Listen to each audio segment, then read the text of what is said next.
I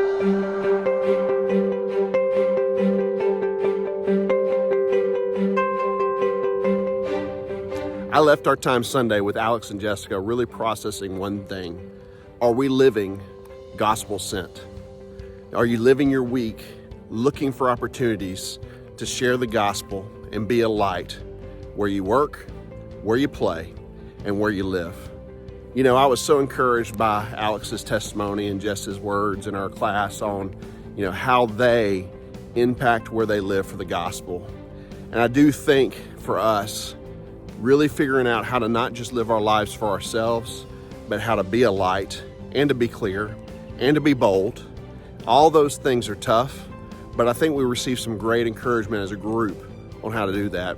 It reminds me of Matthew 28, Jesus sent out the Great Commission, and he did that for all people, not just the called disciples, the paid professionals, but for all of us to really figure out how we're going to live our lives sent out as missionaries where we live.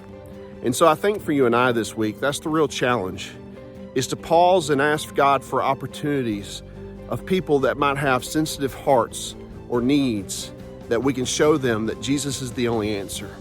And then when God prompts us, are we taking the time? Are we actually pausing and being bold and brave enough to speak out for the gospel? I think so many times, especially in Baptist life, we think of salvation as the moment somebody walks an aisle or hears the gospel from a worship service and responds. But really, the gospel encounters can happen anyway. It doesn't take a pastor. It doesn't take a worship service. It can happen in your workplace.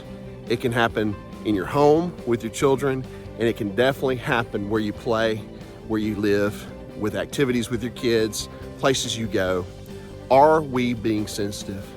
Alex kept saying he truly believes there's great opportunity because he sees the nations coming to us. I agree.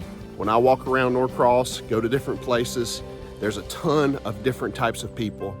And we just have to be ready and willing and able to share the gospel, share our testimonies clearly, be a light in the midst of a dark world. So I pray this week, no matter what you're facing, and hey, listen, just like you've heard from me, we're all facing various things that challenge us, but that doesn't stop us from living out as called missionaries where we live. So we're going to pray for Alex and Jess this week as they go back to London and prepare for their next mission. But I'm also praying for each and every one of you that you would see yourself as a missionary where you live. So I pray that for you, and I look forward to seeing you on Sunday.